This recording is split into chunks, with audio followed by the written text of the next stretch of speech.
Trinitas tidak pernah ada. Silakan cari. Baik itu perjanjian baru, apalagi perjanjian lama. Karena perjanjian lama itu sama sekali bukan punyanya orang Kristen. Itu hasil pencurian. Stealing from Jewish. Sampai orang Jewishnya bilang gitu, Christian, please stop stealing our holy scripture and our culture. Itu tertulis besar-besar selama 1 tahun, Ustaz, di majalah Times of Israel. Itu yang pertama. Yang kedua, pendek saja, Trinitas tidak pernah ada. Tadi yang pertama, di dalam Bible, Trinitas tidak pernah ada. Mau cari kayak apa, tidak pernah ada. Nah, sekarang Trinitas, menurut kalian ada nggak dalam Alkitab? Ada yang pernah baca nggak Trinitas dalam Alkitab? Ya, kita akan bahas ya, banyak sekali ayatnya, tapi kakak mau kasih beberapa sampel saja untuk kita bisa belajar sama-sama. Bisa dilanjut? Nah, sekarang kita akan lihat dalam Daniel 3 ayat 25. Ayo kita baca bersama-sama dalam Daniel 3 ayat 25. 1, 2, 3. Nah, sampai sini. Nah, dari teks ini, kakak ada kasih warna lain nih. Coba baca sekali lagi. 1, 2, 3. Rupanya seperti anak dewa. Nah, rupanya seperti anak dewa. Nah, ini bahasa Ibraninya nih. Coba dibaca, ayo siapa yang... Ini gampang nih. Ya, coba dibaca. Ada yang familiar dengan bahasa Ibrani ini? Lemar, Elohi atau Elohei. Elohim kalau kalian dengar. Elohim apa Elohim? Allah. Tapi di sini terjemahkan dewa, seperti anak dewa. Nah, perhatikan teks ini kejadiannya di mana? Kalian tahu deh ini kejadiannya di mana nih? Daniel 3 ayat 25 ini. Pada waktu apa? Pada waktu itu ada Sadrak, Mesak, Abednego. Mereka tidak mau menyembah patung raja. Ketika tidak mau menyembah patung raja, mereka dihukum. Dimasukkan ke dalam bara api yang sangat menyala-nyala. Dan ketika dimasukkan, tadi ada berapa orang ya? 3 atau 4? Sadrak, Mesak, Abednego. Disingkat jadi SMA. Sadrak, Mesak, Abednego. Dibakar dalam api menyala-nyala, harusnya terbakar, bener gak? Coba kalian tes lah, kalau mama lagi masak kompor kemudian taruh tangan di situ, kebakar pasti itu, bener ya? Ketika kalian lihat di sini, 3 orang dibakar di nyala api yang menyala-nyala, tapi kalau kita lihat di sini, dikatakan katanya, tetapi ada 4 orang kulihat berjalan-jalan dengan bebas di tengah-tengah api itu. Mereka tidak terluka, dibakar tapi tidak terluka. Dan yang keempat itu rupanya seperti anak dewa. Berarti ada 4 orang, satunya siapa? Ayo siapa? Menurut kalian siapa satunya? Ini ada 4 orang nih. Sadrak, Mesak, Abednego, satu siapa? Ya? Dikatakan rupanya seperti anak dewa tuh. Seperti anak Allah kalau kita bahaskan ya Elohim di situ. Seperti anak dewa, seperti anak Allah. Dia jalan-jalan di situ berempat. Nah, siapa yang satu ini? Nah, yang satu ini adalah Yesus. Prainkarnasinya ya. Dia sudah eksistensi sebelum inkarnasi. Nah, di sini ini sebenarnya penyataan Allah menyatakan dirinya sebagai manusia juga. Ini pribadi Allah yang selanjutnya, yang Allah Bapa ya, Allah Anak, Allah Roh Kudus. Nah, ini salah satunya. Ini penyataan Allah. Jadi kita bisa memahami kalau kita misalnya nyangkal Trinitas itu nggak masuk akal, nggak mungkin. Tapi faktanya Tuhan menunjukkan dirinya dalam wujud manusia. Itulah namanya kalau teman-teman pernah dengar Epifania. Ada yang punya nama Epifania sini? Nah, kakak punya anak yang perempuan itu namanya Tiffany. Tiffany itu sama dengan Theophany juga. Itu wujud Allah dalam manusia ya. Allah yang berwujud manusia. Nah, sebenarnya kalau kita lihat dalam teks ini, kita sudah lihat, oh ternyata dalam Alkitab tuh ada ya. Allah menyatakan dirinya dalam wujud manusia. Pribadi Allah yang kedua, yaitu Allah Anak. Nah, kira-kira apakah yang percaya ini hanya orang Kristen? Oh, tidak dong. Yang percaya teks ini juga adalah orang Yahudi. Orang Yahudi itu percaya ini juga. Kenapa? Karena ini adalah kitabnya orang Yahudi. Harusnya begitu.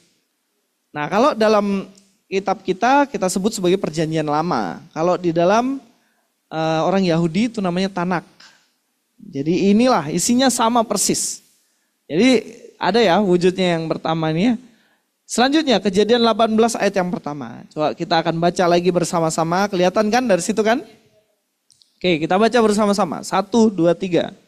Kemudian Tuhan menampakkan diri kepada Abraham dekat pohon terbantin di Mamre. Sedang ia duduk di pintu kemahnya waktu hari panas.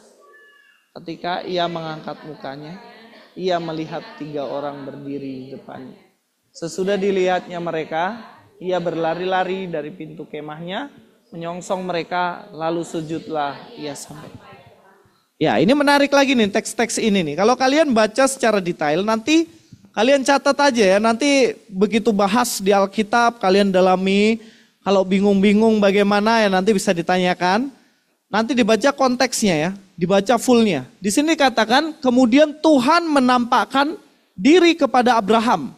Abraham lagi gabut nih, lagi duduk-duduk ya kan di bawah kemahnya. Kemudian dia lihat Allah nih. Ketika dia lihat Allah, dia lihat Tuhan, ternyata yang dilihat, apa yang dilihat? Ada 3 orang. 3 orang. Nah 3 orang ini kalau kalian nanti baca konteksnya sampai ke bawah, baca itu Alkitab secara menyeluruh, kalian akan tahu 2 orang ini adalah 2 malaikat. Malaikat ini yang nanti pergi ke Sodom dan Gomora. Yang mau diperkosa sama orang-orang Sodom. Nah malaikatnya laki-laki atau perempuan? Kalau dalam teks itu. Laki-laki mereka ya. Orang Sodom dan Gomora yang datang untuk mau perkosa mereka laki-laki atau perempuan? Laki-laki. Jadi mereka dosanya adalah homoseksual. Jadi waktu dikasih nih sama Lot. Sudah jangan kamu pakai itu. Tamu saya yang laki-laki ini anakku perempuan 2 kamu pakai. Sudah puas-puas. Tapi mereka orang Sodom bilang apa? Tidak, saya tidak mau. Saya maunya yang 2 orang ini. Makanya Tuhan bantai mereka toh. Tuhan hukum mereka. Dihukum bahkan sampai ada yang jadi tiang garam. Itu istrinya Lot sendiri. Nah itu karena 2 malaikat ini. 2 malaikat ini pergi ke Sodom dan Gomora untuk bertemu dengan Lot.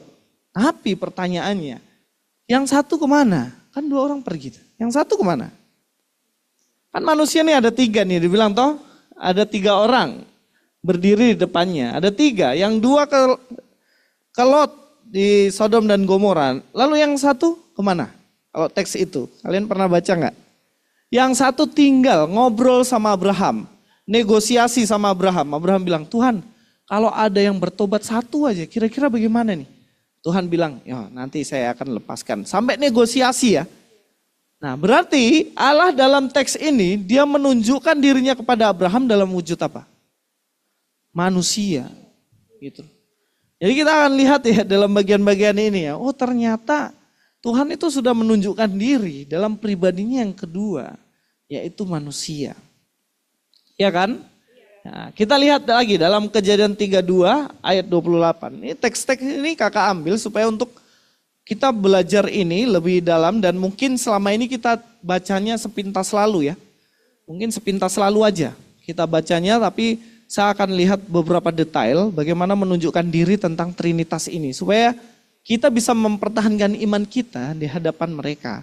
Karena kadang-kadang kalau nggak bisa diombang-ambingkan, wah sudah akhirnya sahadat mualaf ya tuh. Nah, hati-hati jangan kamu tinggalkan Tuhan Yesus. Nah, Kejadian 32 ayat 28 kita baca sama-sama lagi. 1, 2, 3. Nah, coba perhatikan ini. Engkau telah bergumul melawan Allah dan manusia dan engkau menang. Nah, kisah ini kejadiannya waktu apa nih? Kejadiannya pada waktu itu si Yakub dia mau ketemu sama kakaknya. Siapa kakaknya? Esau. Dia takut kan. Akhirnya disuruh nanti istriku anakku duluan. Saya terakhir kalau dibunuh kok dulu toh. Tidak. Bercanda aja ya. Jadi dia tinggal dulu. Dia bergumul. Dia bergumul sama seseorang. Dia bergulat sampai pagi. Dan kemudian si orang yang lawannya Yakub ini, dia pukul ya pangkal pahanya Yakub sampai terpelecok, dia pincangkan. Nah, tapi kemudian dia memberkati. Namamu bukan lagi Yakub, bukan Yakub. Artinya Yakub apa? Burung Yakub ya. Yakub. Bukan apa artinya Yakub? Penipu, pendusta, ya toh. Nah, coba perhatikan di sebelah kalian. Kok penipu kah bukan? Yakub ini. Namanya dirubah ya, Yakub kemudian dirubah menjadi Israel. Karena dia menang melawan siapa dikatakan? Allah dan manusia. Loh, yang dilawan dia itu Allah atau manusia? Yang dilawan dia, yang pukul pangkal pahanya sampai terpelecok. Allah atau manusia? Manusia atau Allah? Nah, biasanya kalau anak-anak pilih yang terakhir ya. Allah atau manusia? Manusia. Manusia atau Allah? Allah. Biasanya gitu. Nah, Allah atau manusia? Ya dia Allah dalam wujud manusia. Dia menyatakan diri sebagai manusia. Nah, dari 3 teks ini aja kita lihat ya. Bagaimana ternyata penampakan Allah beberapa kali itu ada dalam perjanjian lama. Sebenarnya masih ada. Banyak tapi ya beginilah. Masih banyak tapi waktu kita ya. Jadi kita nggak bisa. Masih banyak pembahasan kita nih 2 SKS ini. Kalau yang kuliah tahu 2 SKS itu berapa? 32 jam ya. Kita bahas 1 jam aja nih. Nah, kita lihat di sini bagaimana Tuhan ternyata menunjukkan diri. Bahkan beberapa kali dia menunjukkan diri. Lanjut ya, kita akan bahas lagi dalam perjanjian lama. Dalam kitab Yesaya, ini ada Yesaya dan Mazmur. Yesaya 48 ayat 16, kita baca lagi. 1, 2, 3. Nah, ini lebih spesifik lagi ya. Di sini sudah mulai menunjukkan ada 3 pribadi nih. Coba kita lihat ya. Di bagian yang paling atas, aku ada di situ. Ini yang ngomong siapa nih? Memang ini nubuatan dari Yesaya. Tapi kalau dari perspektif teks dan konteksnya, ini Yesus nih. Yesus mengatakan, aku ada di situ. Dan sekarang Tuhan Allah mengutus rohnya. Mengutus aku dengan rohnya. Nah, jadi dari sini dia ingin mengatakan bahwa Yesus itu sudah bersama-sama dengan Allah, bersama-sama dengan Roh Kudus di dalam kekekalan. Sekali lagi kita akan bahas ini dalam kekekalan ya. Nanti saya akan lebih dalam lagi filsafatnya ini ya, filosofi kekekalan ini dikaitkan dengan 3 ini.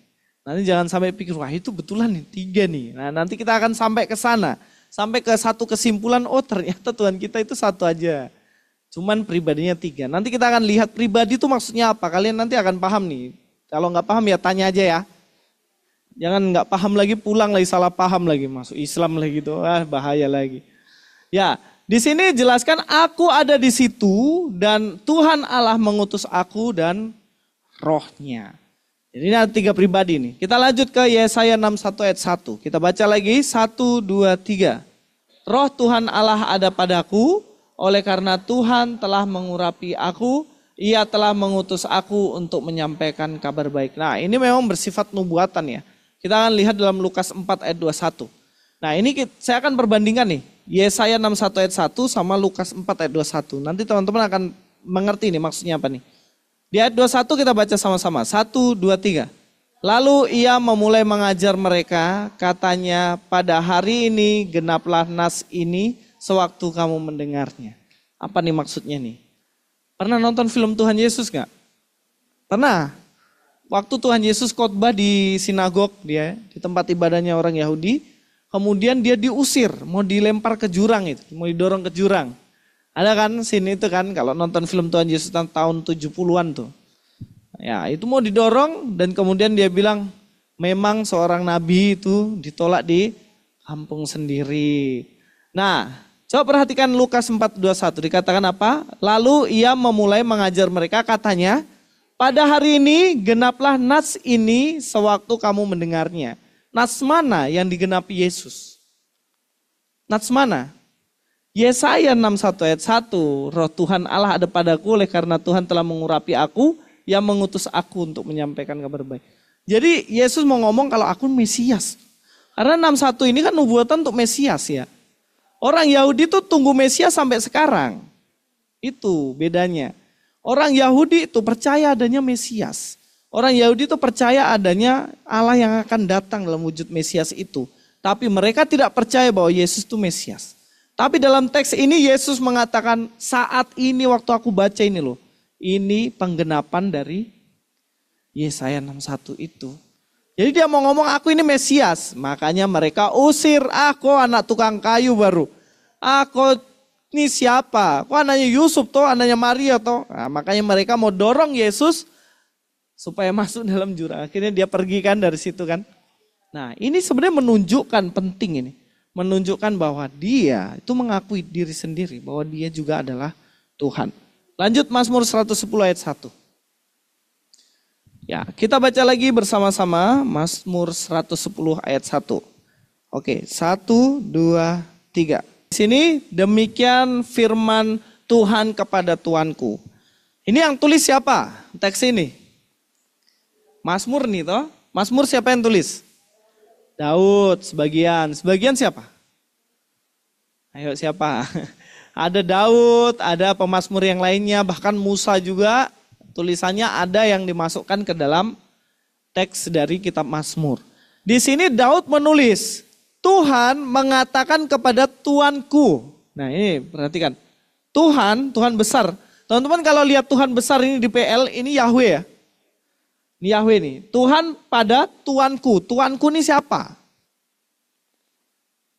Menurut kalian siapa Tuanku? Nah kadang-kadang kita nggak detail nih, lihat ini kan. Ya, Tuanku di situ ya Mesias itu, Yesus itu.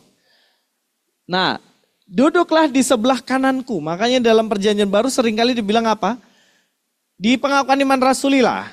Ada yang ingat gak? Ada yang pernah baca gak pengakuan iman rasuli? Naik ke surga, duduk di sebelah kanan Bapa. Nah ini dia.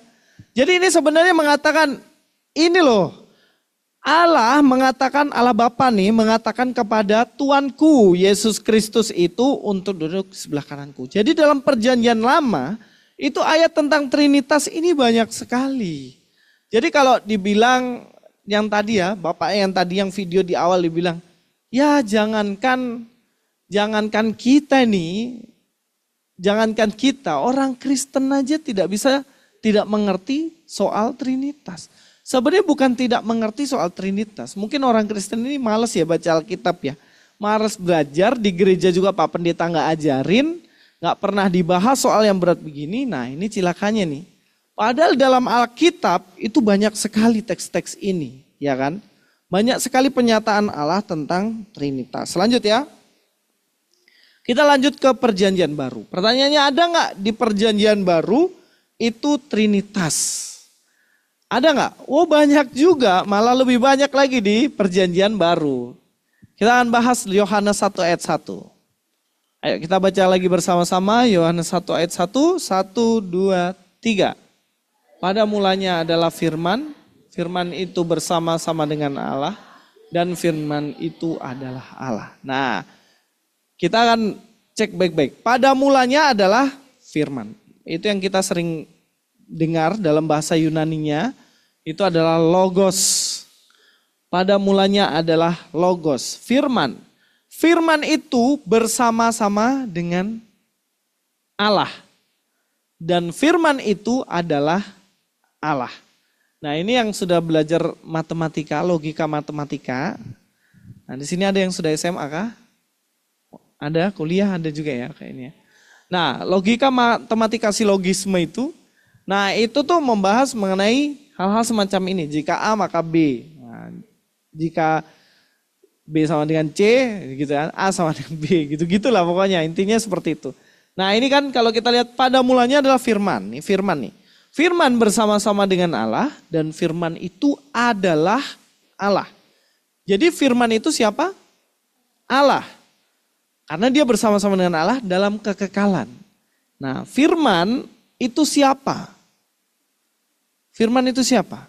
Coba baca teksnya selanjutnya. Ada yang bilang itu Yesus. Nah buktinya mana? Harus ada buktinya nih. Di mana? Di ayat 14 coba. Yohanes 1 ayat 14 dibilang apa di situ? Ya, firman itu telah menjadi manusia.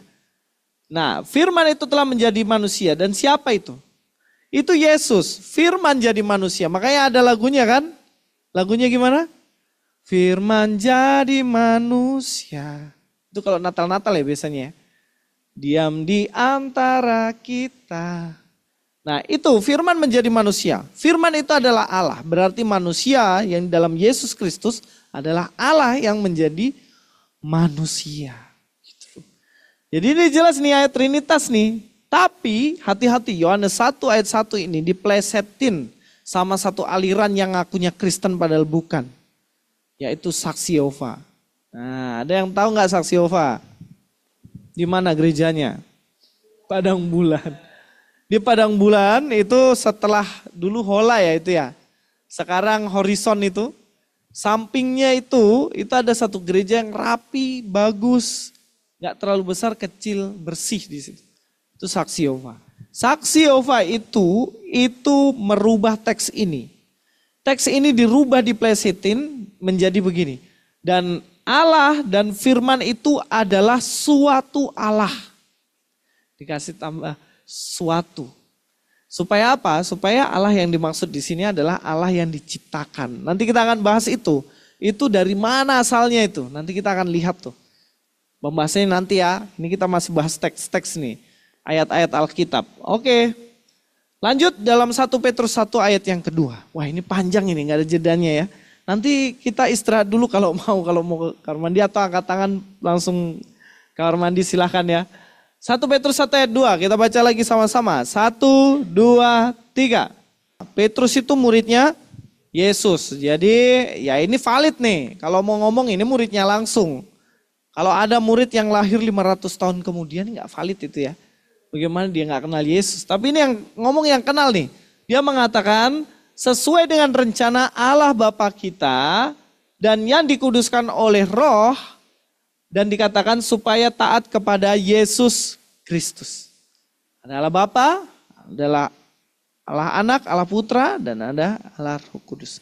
Secara jelas teks ini ada di dalam Alkitab. Jadi mau memungkiri model bagaimanapun sebenarnya itu ada. Kita sepakat tadi ya bahwa kita mengenal Allah kita melalui Alkitab. Kalau Tuhan ngomong di situ, ini loh aku menunjukkan diriku dalam 3 pribadi. Bapa, Putra, dan Roh Kudus. Ya kita mengenal Allah dengan cara itu. Kenapa? Karena kita tidak melihat Allah berapa jumlahnya. Kita mengenal Allah bagaimana sih Allah menunjukkan dirinya pada kita. Gitu. Dan dia menunjukkan pada kita dalam 3 pribadi ini. Mungkin teman-teman akan bingung pribadi ini apa. Nanti kita akan bahas ya terakhir-terakhir ya. Jadi jangan kemana-mana dulu. Jeda iklan dulu toh. Nah itu kalau di YouTube itu. Nah lanjut. Dalam perjanjian baru masih banyak nih. Dalam perjanjian baru masih ada. Nah ini terakhir nih. 3 teks ini yang saya kasih. Sebenarnya ayatnya masih banyak sekali. Tapi gak ada waktu kita bahas satu-satu ya. Makanya teman-teman semua cintai Alkitab. Baca baik-baik Alkitab. Kalau mau pelajari tentang Yesus adalah Tuhan. Paling banyak tuh di kitab di Injil Yohanes tuh. Yohanes itu menjelaskan dengan detail tentang Yesus yang adalah Tuhan. Banyak sekali di situ. Tapi saya akan ambil beberapa teks saja. Nah yang pertama Matius 3 ayat 16. Kita baca lagi sama-sama 1, 2, 3. Lalu terdengarlah suara dari sorga yang mengatakan, inilah anak yang kukasihi, kepadanya lah aku berkenan. Ya kita lihat dalam bagian ini lebih jelas lagi ketika Yesus mau dibaptis ya kan. Yesus ketika dibaptis di situ muncul, saya minum dulu boleh kah? Dalam teks ini dijelaskan tentang Roh Allah. Di situ juga ada terdengar dari surga yang ngomong, anakku, anakku, dikatakan situ, yang kukasihi kepadanya laku kenal. Yesus Kristus ini. Ini Trinitas nih. Ini ayat di mana satu kali Tuhan menampakkan diri langsung pada waktu itu. Nah Yohanes 14 ayat 26 kita baca lagi bersama-sama. Tetapi penghibur yaitu Roh Kudus yang akan diutus oleh Bapa dalam namaku, dialah yang akan mengajarkan segala sesuatu kepadamu dan akan mengingatkan kamu akan semua yang telah kukatakan kepadamu. Yesus mengatakan rohmu yang kudus itu roh Allah yang akan menjelaskan apa yang dikatakan Yesus dari Bapa kepada kalian semua. Di sini bahkan Yesus juga notice langsung kan. Yesus bilang, ini loh, aku nih selalu menyatakan diri tentang Trinitas. Ya kan? Selalu notice ayat-ayat dan ngomong. Bahkan di dalam ayat yang klasik sekali dalam kitab Matius 28 dikatakan, baptislah mereka, ajarlah mereka dan baptislah mereka dalam nama Bapa, Anak dan Roh Kudus. Itu Yesus sendiri yang ngomong. Jadi jelaslah bahwa sebenarnya Trinitas itu teks-teksnya ada dalam Alkitab. Nah terakhir nih, ayat terakhir nih. Kita baca lagi sama-sama. 1, 2, 3. Ya, sekali lagi di sini ada ya, Tuhan Yesus Kristus, kasih Allah dan persekutuan Roh Kudus.